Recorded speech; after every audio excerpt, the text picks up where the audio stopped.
everyone, it's George from Blockchain TXB and today is the 29th of June 2023 and unfortunately guys, the prices of Bitcoin and cryptocurrencies has marginally fallen down and it's going to be really interesting to see how the price reacts over the weekend.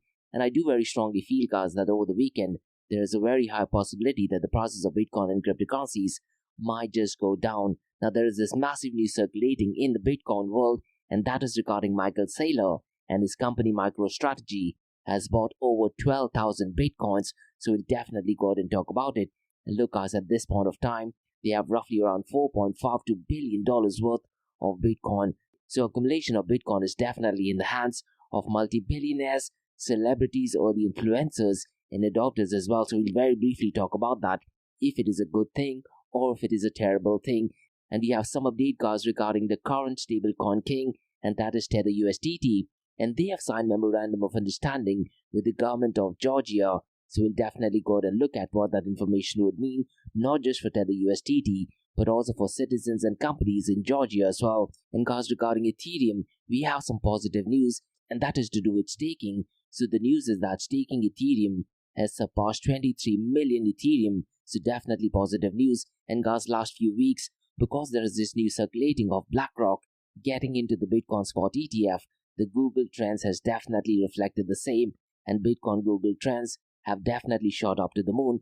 And there are also 5 associated searches because of BlackRock's Bitcoin ETF, so we'll definitely go ahead and discuss what that news is all about. And as a matter of fact guys, a few months ago, I very specifically remember I did actually mention that the Google trends in Bitcoin was the lowest in the last few years, and this time the news is exactly the opposite. So the news is definitely picking up pace. And guys, like we do in every Crypto and Coffee Date podcast, we have 2 news from Dubai, UAE and the Middle East. And the first news guys is all the way from Abu Dhabi. And this once again guys, like yesterday, is an article which is written by CoinDesk. So the news is that in the Emirate of Abu Dhabi, a wealthy Middle East capital, and they are creating a bridge from TradFi or traditional finance to cryptocurrencies. So we'll definitely go ahead and discuss what that news is all about. And the second news guys is from the Emirates of Dubai. And the news is that Bybit is being granted MVP license from Dubai's Virtual Asset Regulatory Authority. So we'll definitely go ahead and discuss what that news is all about. So quite a lot to cover guys in today's episode. So let's kickstart with it right away. Welcome to the Crypto and Coffee Date, the daily podcast that keeps you up to date on all latest developments in the world of cryptocurrencies, blockchain and NFTs. Join us Monday to Friday as you kick off your day with a cup of coffee and a deep dive into the exciting and rapidly evolving world of digital assets. We'll cover the latest news and trends in the cryptocurrency and blockchain space, as well as delve into the growing world of NFTs or non-fungible tokens and metaverse. Plus, we'll keep you updated on the latest developments from Dubai, UAE and the wider Middle East region. Whether you're a seasoned crypto enthusiast or just getting started, Crypto and Coffee a Day has something for you. Our expert host will provide insight and analysis on the most important topics in the industry and help you stay up to date on the latest developments. We'll bring you interviews with leading figures in the crypto and blockchain space and explore the ways in which these technologies are changing the world around us, from the impact on traditional financial systems to the potential for revolutionizing industries and transforming societies. We'll cover it all on Crypto and Coffee a Day. So tune in and join us for a daily dose of Crypto and Coffee a Day, and let's stay ahead of the curve together. We'll start your day off right with the most important news and insights from the world of cryptocurrency, blockchain and the metaverse, and help you navigate this exciting and rapidly evolving landscape. In Crypto and Coffee a Day, the daily podcast covers the latest developments in the world of cryptocurrency, blockchain and the metaverse.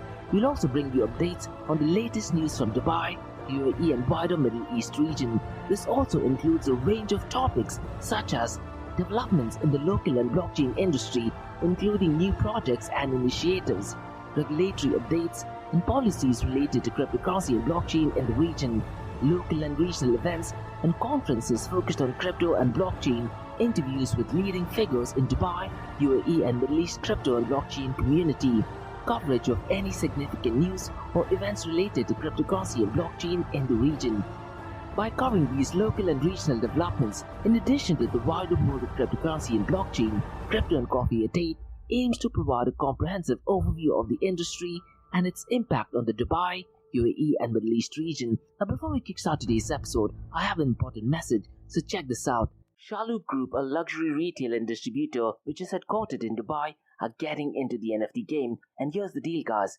They are not just getting into the NFT and metaverse space, they are going to be shaping the NFT, metaverse, and Web 3.0 space, which I believe is excellent not just for Dubai and UAE, but also for the global cryptocurrency community as well. And guys, Shalhoub Group's Web 3.0 sneaker brand called Soulmates revealed their first NFT collection on the 12th of April. Now, what is really interesting is that it's called as Soulmates, so it's spelled as S for sugar, O for orange, L for Larry. Now, instead of E, they've replaced it with Web3, and it is the number 3, mates.xyz. And guys, listen, Shalhoub Group has over half a century's worth of experience in luxury goods, and them getting into the NFT space is a massive deal. Now, if you're a sneakerhead, you definitely need to check out soulmates.xyz. And once again, guys, the number is 3 instead of an E. It has all the information, and in the show notes below, you'll get all the information. And listen, guys, if you want to be an early adopter, you can also pre-mint it at www.dreamin.xyz/soulmates. So definitely check it out. And they have a Discord community as well. And guys, Nick, who is the head of corporate innovation at Shalhoub Group and also the co-founder of Soulmates, has a WhatsApp group where he constantly provides updates in the area of NFTs, Metaverse, and Web 3.0. So guys, check out soulmates.xyz and be part of the Soulmates OG NFT that is definitely going to shape the industry. Next, Startup OI is global one tech platform for tech. It offers global high-paying tech jobs with flexibility in working time and location, global free tech events, and tech networks to connect with global like-minded engineers. A brilliant platform to listen to the tech experts in Metaverse and to grab their insights. Now listen, all you have to do is download the app Startup OI. If you're using an Android version, go to Google Store and App Store for iOS devices. Alternatively, you can also click on the show notes below to download Startup OI. Next, guys, listen, if you're into fitness, if you're into adventure, if you want to do something wild but still want to keep your health in check, there is a new podcast in town, a podcast focusing on obstacle course race in the Middle East. The podcast is called the Race Pace Podcast. So check out the Race Pace Podcast across all leading platforms. And the Race Pace Podcast is a peer-to-peer community-driven podcast where they talk all about obstacle course race in the Middle East, from Sandstorm to Spartan Race, from Tough Mudder to Desert Warrior Challenge, and also the Government Gov Games, and quite a lot more. The podcast has interviews with athletes locally and internationally to get inside scoop on how athletes prepare for obstacle course race. In the podcast, they also talk about interesting stories on why they are motivated to do obstacle course race. And that's not all. They also plan to release 7 NFTs. And these NFTs are no ordinary. These NFTs will represent every emirate in the UAE. And listen, guys, these NFTs are going to be absolutely massive. So do one thing, go to Spotify, go to iTunes, go to any leading podcasting platform and search for Rise in the Obstacle Course Race podcast.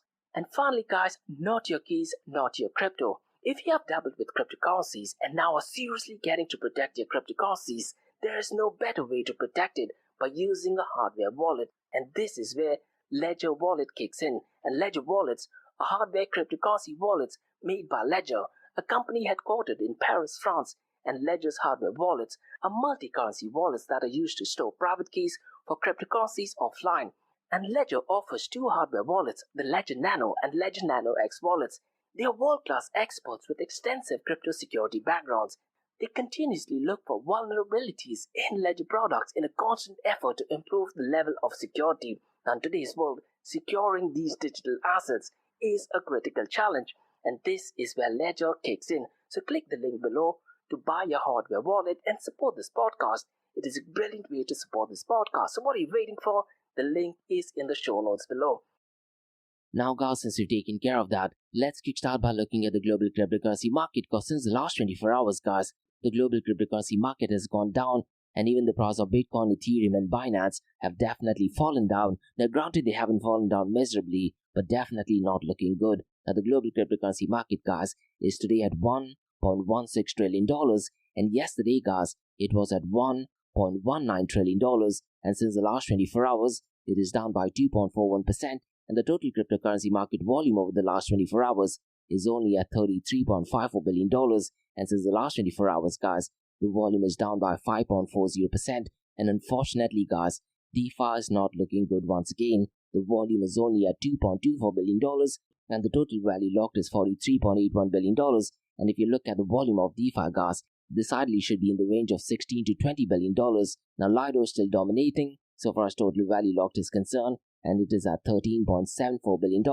Now, as of today, guys, DeFi is still accounting for 6.67% of the total crypto market 24-hour volume. And guys, in 2021 and 2022, the volume of DeFi used to account for at least 12 to 20% on an average given day. And to be honest, guys, since the last half of 2022, right till now in 2023, I haven't seen the volume of DeFi accounting for double digits. And once DeFi starts accounting for double digits, maybe 10%, 20%, or even 30%, that'll give us an idea of how many people are actually using DeFi protocols. And guys, until then, we cannot say that DeFi or cryptocurrencies have gone mainstream. Now, in today's episode, let's quickly run through the 24-hour volume of DeFi protocols. And so far as its volume is concerned, it is at $1.14 billion. Balancer today, guys, is number 2nd, and yesterday it was number 3rd. So the volume has definitely picked up pace since the last 24 hours. Today it is at $278.72 million. And PancakeSwap yesterday, which was its 2nd, today is number 3rd at $255.28 million. And Dodo, guys, is number 4th at $180.38 million. And finally, Curve Finance at $131.27 million. Now, guys, let's look at the volume of stablecoins. It is ridiculously low, and unfortunately, guys, it is accounting for a high percentage of the total cryptocurrency market volume. It is accounting for 94.19%, and the volume is ridiculously low, only at $31.59 billion. And out of this $31.59 billion, guys, Tether.to is accounting for $23.59 billion. And later on in the episode, guys, we'll definitely discuss some positive news regarding Tether.to, and they have signed a memorandum of understanding with the government of Georgia, so definitely positive news. Now, the second protocol so far as the volume of stablecoins is concerned is Circle USDC at $3.46 billion, followed by Binance BUSD at $2.44 billion. Now, I'll be really curious to check, guys, what the 24-hour trading volume of MakerDAO is, because if you look at the market cap of MakerDAO, it is definitely overtaken Binance BUSD's market cap. And listen to this, guys, I wouldn't be surprised that this is last week where the market cap of Binance BUSD is at $4 billion. I definitely do feel by Monday or Tuesday, the market cap of Binance BUSD will definitely go below the $4 billion mark. And just few months ago, guys, Binance BUSD's market cap was hovering around $16 billion. And because of SEC aggressively going after Binance BUSD, the market cap has completely collapsed. And this, to be honest, is absolutely scary, not just for Binance, guys, but for other stablecoin issuers as well, and also for centralized entity who are offering cryptocurrency services. Now, guys, let's very quickly look at the market cap, the 24-hour trading volume and dominance between Bitcoin and Ethereum. Now, Bitcoin's market cap is at $585 billion, whereas Ethereum's market cap, guys, has not improved a lot. It is only at $220 billion. But later on, we do have some positive news, and that is to do with staking on Ethereum. Now, the 24-hour trading volume of Bitcoin, guys, is $14.3 billion, and Ethereum is at $6.9 billion. Now, one trend, guys, I've been observing, and this is only because of Blackrock getting into the Bitcoin Spot ETF, is the dominance of Bitcoin. It is definitely over 50%. And to be honest, guys, it's been a very long time that the dominance of Bitcoin has been about 50%. It is currently at 50.39%. And since the last few weeks, it is definitely increasing. And to be honest, guys, that is an absolutely brilliant sight. And Ethereum's dominance is also picking up pace, and currently it is at 19.02%. So if you look at it, guys, just Bitcoin and Ethereum, just these two protocols account for almost 70% of the total cryptocurrency market. And mind you, guys, at this point of time, there are well over 25,000 different types of cryptocurrencies. So definitely powerful stuff. Now, guys, let's look at the decentralized apps. And I'll be looking at two blockchain protocols, guys. That is Cardano and Solana. Now, mind you, guys, I'm only looking at the number of unique active wallets interacting with decentralized app smart contracts. Now, what I'd really recommend you to do is go to Tether.to, and if you do want to do some further analysis, what I'd really recommend you to do is they have a section which talks about the volume in terms of dollar amount. Because if you look at it, guys, Cardano's number one decentralized app is MintSwap, and if you look at the number of users, it is roughly around 3,750 users. But if you look at it in dollar amount, for some odd reason, it says $10 billion. I really am not sure if that is an error or if that is an actual volume. I found it really hard to justify if that is an actual volume, but the number second protocol is JPG Store, and the number of users is 2,860 users. And the third one, guys, is Wing Riders. And listen to this, guys. The number of active users is only 410 people. Now, mind you, guys, I'm talking about the number of unique active wallets interacting with decentralized app smart contract. The number third, having 410, is absolutely ridiculous. Now, guys, let's look at Solana blockchain protocol, or I like to call it a centralized blockchain protocol. The number one, guys, is Magic Eden, and the number of users is 10,610 people. The second one, guys, is Geno Pets, and it has roughly around 6,330 odd people using it. And the number third, guys, is Rarible, and since the last 24 hours, looks like 4,750 odd people have been using the protocol. So these guys are the numbers when you talk about decentralized apps. Now, to be honest, guys, these numbers are really dreadful and extremely low. If you were to compare it, let's say, with the number of users interacting on Instagram or Twitter, the cryptocurrency and blockchain world has definitely a long way ahead, and I wouldn't be surprised it would take maybe a decade or maybe even longer for these protocols to reach that numbers. Now, in today's episode, guys, I'm going to give out very brief level information about Bitcoin Cash, and in yesterday's podcast, guys, I did actually mention that Bitcoin Cash did actually go up by well over 110% since the last 7 days, and they did have a couple of technical updates, and they also got into EDX markets as well. Now, if you look at Bitcoin Cash, guys, the price currently is at $229.73, and if you look at it via coin market cap, it is currently ranked number 17. And you could argue, guys, if Bitcoin Cash is the original one, but a lot of Bitcoin maximalists do have a lot of enmity and a lot of stubbornness towards Bitcoin Cash or Bitcoin Cash holders as well. So in today's episode, what I'm going to do is I'm only very briefly going to run through what Bitcoin Cash is. Now, one thing to understand, guys, that Bitcoin Cash is a peer-to-peer electronic cash system, something similar to Bitcoin Core, that aims to become sound global money with fast payments, micro fees, privacy, and larger block size. And the big issue, guys, is the larger block size, and I'll definitely get into that in a bit. Now, one thing to remember, guys, Bitcoin Cash is a permissionless, decentralized cryptocurrency, and Bitcoin Cash requires no trusted third parties as well. And Bitcoin Cash, guys, was created as an alternative to the first and most valuable cryptocurrency. And in 2017, guys, Bitcoin Cash or BCH developers modified the Bitcoin code or BTC code, releasing their software version and a full-fledged competitive product, which actually split the Bitcoin into two blockchains, that is Bitcoin and Bitcoin Cash. And Bitcoin Cash or BCH is a result of a hard fork in the blockchain due to differences in the community over Bitcoin scaling and SegWit upgrade. Moreover, guys, another fork which divided Bitcoin Cash into two parts called as Bitcoin ABC and Bitcoin Satoshi Vision did actually take place in the fall of 2018. And to be honest, guys, in 2017, the drama and the fight did get quite serious as well, and there were some personal attacks as well, and there was this massive talks regarding SegWit. So essentially, the whole drama was that the Bitcoin software developers wanted the block size to be small, whereas the Bitcoin business developers wanted to go ahead and increase the block size. Now, guys, if you go to coin market cap, and if you actually look at the founders of Bitcoin Cash, it does actually state that Satoshi Nakamoto is an anonymous creator of Bitcoin, and he did actually publish the Bitcoin white paper, and it is called as Bitcoin, a peer-to-peer electronic cash system, and he did actually release that in 2008. And in 2009, guys, the very first Bitcoin software that powered blockchain went live. Now, the fees were ridiculously low at that point of time, and the transactions were reliable for several years. However, guys, by 2016, as the popularity of Bitcoin increased, the number of transactions on the network grew, leading to slow processing times and higher fees.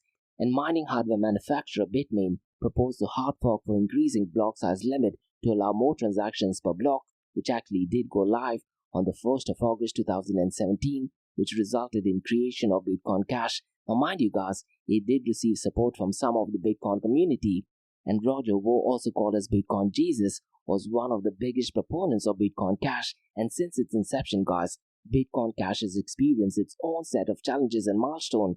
One notable event was another hard fork, and that happened in November of 2018, which actually led to the creation of Bitcoin Satoshi Vision, which is a completely separate cryptocurrency as well. And the split was caused by disagreements within the Bitcoin Cash community regarding proposed changes to the protocol. As a result, guys, two competing implementations emerged, that is Bitcoin ABC and Bitcoin Satoshi Vision, and the former one continued as Bitcoin Cash, and the later became to have its own distinctive cryptocurrency. Now, one thing to remember, guys, that due to the large block size, Bitcoin Cash or BCH does actually work faster and has lower transaction fees.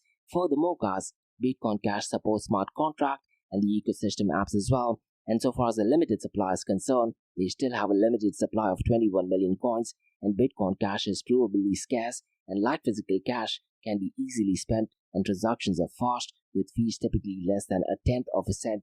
And Bitcoin Cash, guys, has various use cases. In addition to peer-to-peer payments between individuals, Bitcoin Cash can be used to pay participating merchants for goods and services in-store and online as well, and low fees enable microtransactions economies such as tipping content creators and rewarding app users a few cents. And Bitcoin Cash, guys, also reduces the expenses and settlement times for remittances and cross-border trade. Another use case include tokens, simplified smart contracts, and private payments with tools such as Cash Shuffle and Cash Fusion as well. Now mind you guys, this is very basic level information. Now what I tend to do is every month I do have a beginner level session on Bitcoin. So in that session, I go ahead and explore the different forks of Bitcoin. I also go ahead and give an explanation on how the forks happen. So essentially there are two ways of doing a fork. One is a hard fork and one is a soft fork. So stay tuned for my Crypto and Coffee Day podcast, because most likely next week I'll go ahead and announce the date when I'll be having a beginner level series on Bitcoin, and we'll definitely go ahead and have an in-depth discussion on Bitcoin Cash and Bitcoin Satoshi Vision as well. Now guys, let's discuss the king of all kings, that is the price of Bitcoin. And currently guys, the price of Bitcoin is $30,149, and since the last 24 hours, unfortunately it is down by 1.23%, and since the last 7 days, it is down by 0.23%. Ethereum guys is $1,834. Since the last 24 hours, it is down by 1.86%. Since the last 7 days, it is down by 4.16%. Binance BNB Coin guys is at $231. Since the last 24 hours, it is at 1.77%. Since the last 7 days, it is down by 7.73%. And to be honest guys, it's going to be really interesting to see the price of Binance BNB Coin, because as I mentioned earlier, I wouldn't be surprised if the market cap of Binance BUSD does actually go below the $4 billion mark. And if that news gets circulated, guys, I'm pretty much sure it's going to have a negative sentiment, not just for Binance BUSD, but also for Binance Coin. And I wouldn't be surprised if the price of Binance BNB does actually go below the $200 billion mark. Now, guys, there is this massive news circulating, and that is regarding the notorious actor Michael Saylor. And the news is that MicroStrategy buys over 12,000 Bitcoins. And listen, guys, accumulation of Bitcoin among multi-billionaires, celebrities, early adopters, and influencers. Personally, I don't think is ideal, particularly when you talk about Bitcoin, which is a peer-to-peer electronic cash system, because now what you're doing is you're replacing the role of a government, and you're replacing that with multi-billionaires, celebrities, early adopters, and influencers. And to be honest, guys, it does give Bitcoin a very shady image. You can also compare it, guys, to an MLM project as well. Unfortunately, guys, accumulation of Bitcoin among selected few individuals is definitely not ideal, and MicroStrategy, guys, has continued its Bitcoin spree and now currently holds 152,333 digital coins, which are roughly worth $4.5 billion. Now, MicroStrategy did actually file an official filing with the US Security and Exchange Commission, and Michael Saylor, guys, he did actually mention via Twitter that MicroStrategy has acquired additional 12,333 Bitcoins for roughly around $347 million at an average price of $28,136 per Bitcoin. And as of yesterday, guys, MicroStrategy now holds 152,333 Bitcoins, which is equivalent to around $4.52 billion at an average price of $29,668 per Bitcoin. Now listen, guys, what would happen, let's say, if Michael Saylor does decide that he no longer believes in Bitcoin and he does want to go ahead and sell all the Bitcoin? And this, guys, is the danger of accumulation of Bitcoin among multi-billionaires. And Blackrock, guys, as you know, is one of the key proponents, and they do actually direct MicroStrategy to do quite a lot of things as well. And I wouldn't be surprised, guys, if Blackrock does actually inform MicroStrategy to go ahead and buy more Bitcoins or maybe even sell more Bitcoin. And guys, listen, you need to understand that Blackrock is one of the world's preeminent asset management firm and a premier provider of investment management, and they can quickly force Michael Saylor even to, let's say, switch from proof of work to proof of stake. The reason why I'm saying that is, guys, Michael Saylor is actively involved in Crypto Council, and I believe it was in 2019 where they had this massive event called as the B event, and the whole idea of having this B event was to go ahead and convince institutions to go ahead and buy more Bitcoin. And to be honest, guys, ever since that event, the prices of Bitcoin and cryptocurrencies did actually pump up. Now, the reason why I'm saying BlackRock could actually directly or indirectly force Michael Saylor is because Larry Fink, guys, he's the CEO of BlackRock, and he is often stressed and focused on ECG issues as well. And mind you, guys, when Elon Musk did actually mention about Bitcoin, if you notice, few months later, he did actually state that Tesla does not want to go ahead and accept Bitcoin, and definitely a left-leaning Democrat as well. Now, keeping all these things, guys, I wouldn't be surprised if Larry Fink does aggressively ask Michael Saylor maybe to go ahead and sell all of his Bitcoins, or he can also utilize his powers directly or indirectly in order to convince Michael Saylor and other people to change the underlying network protocol from proof of work to proof of stake. Now, this might be a far stretch, but knowing the notorious history of left-leaning people, guys, I wouldn't be surprised regarding BlackRock filing its spot Bitcoin ETF. The popularity of the term Bitcoin has surged significantly, and as indicated by Google Trend Metrics, and Bitcoin.com did actually report that on the 21st of June 2023, the search Bitcoin achieved a perfect score of 100. Notably, guys, the curiosity surrounding Bitcoin-related news has also experienced a notable uptick this past month, and in particular, guys, topics such as BlackRock's ETF or exchange-traded fund have contributed to the heightened interest in the subject matter. Now, mind you, guys, because of BlackRock's ETF, there are top 5 associated searches as well, and the number 1 is BlackRock. The second one is BlackRock Investment Management Company, SEC, that is Security Exchange Commission, ETF, and BlackRock Bitcoin ETF. So because of BlackRock filing spot Bitcoin ETF, the other searches have definitely pumped up as well. So definitely positive news, I guess. Now, guys, we have some news in all the way from Georgia, and Tether USDT, guys, have signed memorandum of understanding with the government of Georgia to develop educational program and enhance the country's infrastructure to promote innovation and economic growth in the blockchain space. And this strategic collaboration, guys, aims to position Georgia as a central hub for peer-to-peer and blockchain technology, igniting a revolution of innovation and economic growth. It also highlights Tether's commitment to advancing its global strategy of building resilient cities and nations worldwide. And guys, Tether aims to empower cities and facilitate the adoption of blockchain technology such as Bitcoin, as well as peer-to-peer technology solutions such as Keat and Hole Punch. Now, what I'd really recommend you to do is, guys, make sure you download Keat. Keat is something similar to, let's say, Zoom or something similar to Google Meet, but it only works peer-to-peer, and you can also transfer cryptocurrencies as well. Absolutely brilliant stuff, and it is 100% private. And guys, Tether and the government of Georgia aim to attract international attention and investment, stimulating the growth and success of innovative startups in the blockchain space. And Tether and Georgian government will work closely with local academic institutions, including a previously announced collaboration with BTU, which is one of Georgia's top technological universities and research center. And the goal is to develop educational programs and initiatives. And these efforts, guys, will empower students and professionals with the knowledge and skills required to excel in cryptocurrency industry, covering areas such as blockchain technology, stablecoins, and peer-to-peer systems as well. And mind you, guys, by joining forces with the government of Georgia, Tether does actually aim to strengthen the blockchain ecosystem, foster innovation, and promote Georgia as a global leader in blockchain and peer-to-peer technologies. And this collaboration will not only benefit the local startup community, but also elevate Georgia's reputation as an attractive destination for companies and professionals worldwide. Now listen, guys, if you're a startup or a CEO or trying to get into Georgia, I do have a brilliant episode with one of the lawyers in Georgia, and she would actually help you to go ahead and set up your business so far as cryptocurrency, blockchain, or even metaverse is concerned. So definitely check out my episode with one of the lawyers in Georgia. Now, guys, we have some news regarding Ethereum. Analytical firm Nansen, the website is Nansen.io. A total of 23.3 million Ether was staked as of June 27th, amounting to $43.1 billion at the time of writing, and is representing nearly 20% of the currently $220 billion supply of Ether. What this essentially means, guys, the security of Ethereum is roughly worth $43.1 billion. So if you do want to technically go out and hack Ethereum, you need to spend at least $43.1 billion. I'm really curious to check what is the amount for Bitcoin. Mind you, guys, Bitcoin works on proof of stake, but I'm pretty much sure the amount is definitely less than $40 billion.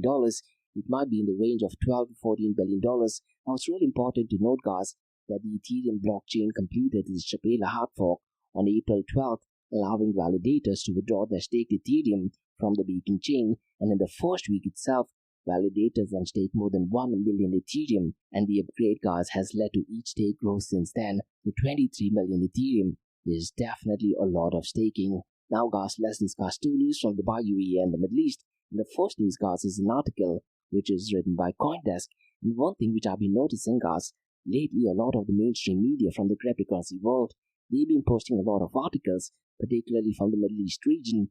Yesterday, there was an article regarding Dubai, and today there's an article regarding Abu Dhabi. And Abu Dhabi Global Market, guys, is an economic free zone in Abu Dhabi and the capital of the United Arab Emirates. So let me try to read out what that report says, because Abu Dhabi Global Market ranks as the 6th crypto hub in CoinDesk Crypto Hub 2023, focusing on fostering fintech and maintaining communications between regulators and crypto institutions. And Abu Dhabi and Dubai, guys, both in the UAE have similar scores for crypto regulatory structure, but differ in crypto adoption, with Abu Dhabi scoring lower in this aspect. And Abu Dhabi, guys, has a more institutional focused market compared to Dubai's consumer focused market.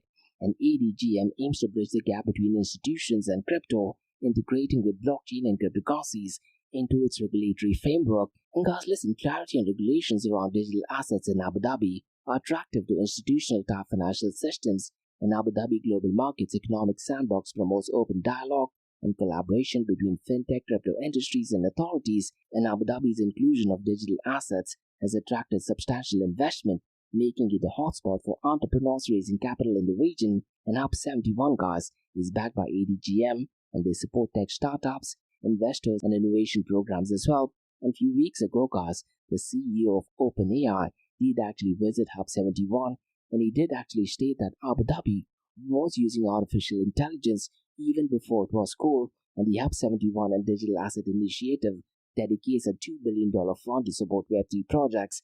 And Abu Dhabi, guys, is home to Mubadala Investment Company, the country's sovereign wealth fund, and Venom Blockchain Foundation became the first fully licensed protocol by ADGM in July 2022, showcasing the free zone's commitment to innovation in the digital economy.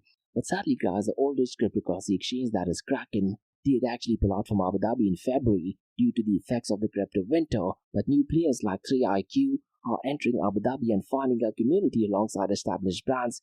And Coinbase, guys, is also reportedly engaging with ADGM to establish a regional base in Abu Dhabi. And it's going to be really interesting to see, guys, if Coinbase does actually set up the operation in Abu Dhabi or in Dubai. I'll be more curious to see if they do actually set up their office in Dubai. Now, the article via CoinDesk also states that the future of crypto in Abu Dhabi is expected to be explosive in the next 5 years, according to industry experts. So definitely a great article. Now, guys, let's discuss second news, and this is to do with Dubai. And guys, I'm pretty much sure I've covered news surrounding this several times in the past, and this is more of an update to Bybit. And Bybit, guys, has been granted MVP license from Dubai's Virtual Asset Regulatory Authority. So let me try to give out bits and pieces of info. Because Bybit Fintech Free Zone Establishment is a subsidiary of Bybit and has been granted the MVP preparatory license by Dubai's Virtual Asset Regulatory Authority, also called as VARA, signaling the significant progress in the operational journey in Dubai.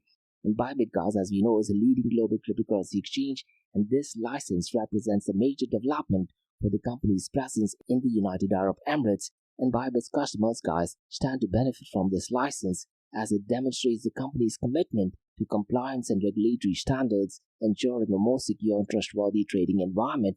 Now, with this license, guys, Bybit moves closer to obtaining full operational permission, allowing them to expand the virtual asset operations in the Emirate of Dubai, offering a wide range of services and products to customers in the region. And the license, guys, showcases Dubai's commitment to fostering financial innovation and digital assets, solidifying Emirates' position as a leading hub for the global cryptocurrency industry as well. And this, to be honest, guys, if you were to compare it, let's say, to New York and California, those states are absolutely horrendous and definitely do not support cryptocurrency. Now, going back to the news regarding Dubai, guys, Dubai has been at the forefront of embracing technological advancements, and the license granted to Bybit further reinforces the region's pioneering role in shaping the world's financial landscape. And by allowing reputable and compliant cryptocurrency exchanges like Bybit to operate, Dubai attracts international investments, fosters economic growth, and positioned itself as a competitive global financial center.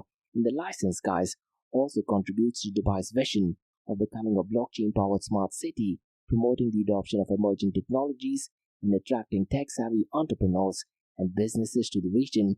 Bybit's presence in Dubai enhances the accessibility and availability of cryptocurrency trading services to customers in the UAE, providing them with more options and opportunities in the digital asset space. And the license demonstrates Bybit's dedication to meeting regulatory requirements and operating within a framework that ensures customer protection, transparency, and accountability. And to be honest, guys, Bybit's successful acquisition of the license represents a milestone in their ongoing commitment to providing innovative and compliant financial services to customers globally. And to be honest, guys, this development highlights the collaborative efforts between Bybit and VARA, that is Virtual Asset Regulatory Authority, showcasing Dubai's commitment to working closely with industry players to create a conducive environment for growth of the cryptocurrency industry. And Bybit's expansion in Dubai can potentially attract other global cryptocurrency exchanges and related businesses to establish their presence in the region, leading to a thriving ecosystem and fostering technological innovation. And the license, guys, signifies the growth of Dubai's regulatory framework for virtual assets, instilling confidence among market participants in attracting more investors and businesses to explore opportunities in the region's crypto market. And Bybit's operations in Dubai can contribute to the local economy, creating job opportunities and supporting the development of a skilled workforce in the cryptocurrency and blockchain sector.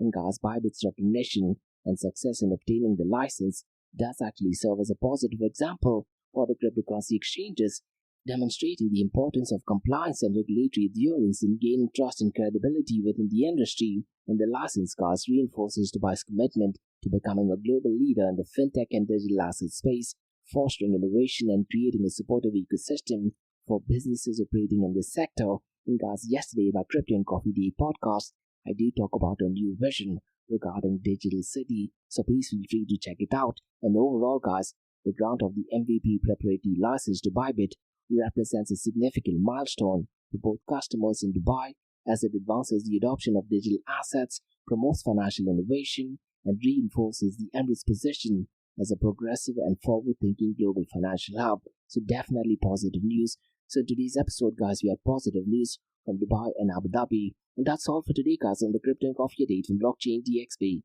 In case if you have any feedback or suggestions, drop me an email to info@blockchaindxb.com. Check out my website www.blockchaindxb.com, and also check out my other website area2071.com that talks everything about Metaverse. And guys, if you like listening to this podcast, please click on the follow button, give it a 5-star rating, and share the word across. Now for the next few minutes, it's going to be our Ask Me Anything series, where you listeners can ask any questions regarding Bitcoin, blockchain, beyond blockchain, cryptocurrencies, NFTs, DeFi, and Metaverse. So let's get started with the Ask Me Anything series.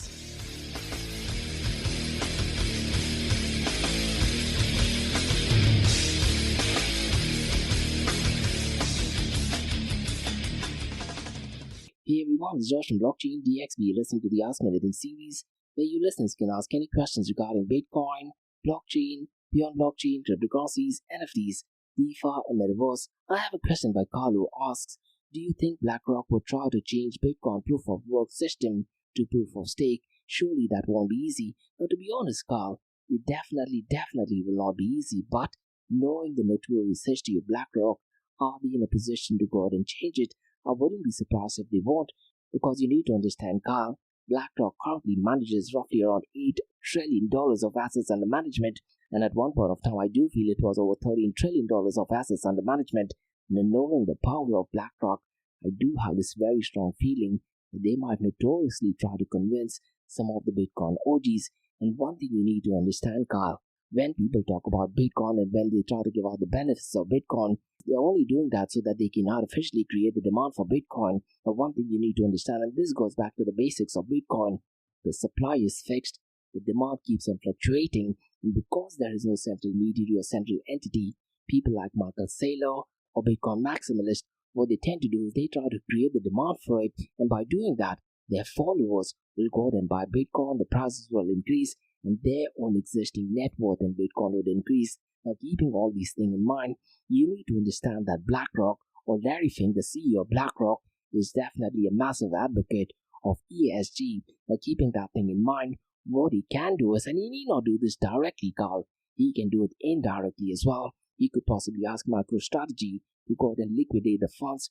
or to go ahead and sell their bitcoins. Or the other option, what he would do is he would try to convince Michael Saylor and other people to switch from proof of work to proof of stake. And they might also say that, by switching from proof of work to proof of stake, let's say BlackRock will go ahead and buy maybe 200,000 or the remaining of the Bitcoin, knowing the power and the amount of wealth that they have, they can definitely do that.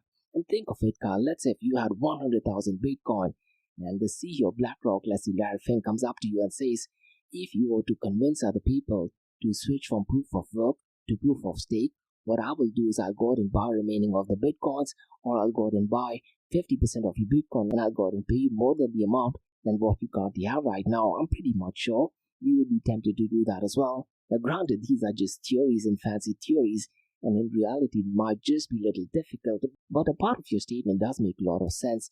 Switching from proof of work to proof of stake will not be easy, but in the cryptocurrency world, never say never. And one of the founders of Ripple, they are definitely advocating for Bitcoin to switch from proof of work to proof of stake. And one argument now what they can do is, because of the number of ordinal inscriptions on Bitcoin, they can actually say that the NFTs that are currently working on Bitcoin blockchain are definitely harming the entire ecosystem.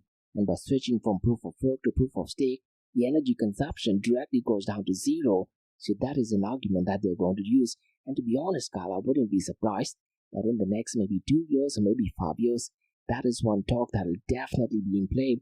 And I'm pretty much sure, Carl, I did actually mention somewhere in early of 2022 that BlackRock is actually working with a Bitcoin mining firm that is focusing on renewable energy. Now, this might just be the start, and gradually they might even say, why do we even have renewable energy where you can actually have proof of stake? And if you look at it, Carl, in today's episode, I did actually mention about Ethereum proof of stake, and they actually stake Ethereum did actually surpass 23 million, which is roughly around $43 billion. So I'm pretty much sure at this point of time, it is much more harder to go out and attack Ethereum than, let's say, Bitcoin. And I'm talking about double spending and quite a lot of other. Now, I could be wrong, but the number of Ethereum definitely seems ridiculously high. Now, I do remember a few years ago, this was definitely somewhere in 2019 or 2020, Andreas Antonopoulos did actually calculate how much would it take in order to go out and do a double attack or a double spend on Bitcoin network. And I do believe the price at that point of time was roughly between $8 to $10 billion. Now, granted, that number would have been increased, but I don't think it'll be roughly around $43 billion. That is currently what Ethereum security is right now. So keeping all these things, I wouldn't be surprised if BlackRock does actually try directly or indirectly to switch from proof of work to proof of stake. But personally, I'm hoping that they don't. So those are my answers regarding the Ask Me Anything series, guys. And if you guys do have any feedback or suggestions, drop me an email to info@blockchaindxb.com. Check out my website www.blockchaindxb.com, and also check out my other website area2071.com that talks everything about metaverse. And guys, if you like listening to this podcast, please click on the follow button, give it a 5-star rating, and share the word across. And remember, guys, Monday to Thursdays, 8 a.m. to 8:30 a.m. we have Crypto and Coffee at 8, where we cover top news and information pertaining to Bitcoin, blockchain, beyond blockchain, cryptocurrencies, NFTs, DeFi, and metaverse. Now, the series of episodes into Crypto and Coffee at 8 works is we usually cover some top news and information pertaining to the browser cryptocurrencies, some major breaking news, occasionally short and sweet news as well, news that has an impact in the cryptocurrency world. The other two news and information is related to Dubai, UAE, and Middle East in the world of Bitcoin, blockchain, beyond blockchain, cryptocurrencies, NFTs, DeFi, and metaverse. And what you're listening to right now is the Ask Me Anything series, where you listeners can ask any questions regarding Bitcoin, blockchain, beyond blockchain, cryptocurrencies, NFTs, DeFi, and metaverse. So thanks so much for listening, guys, and have a nice day. Bye-bye.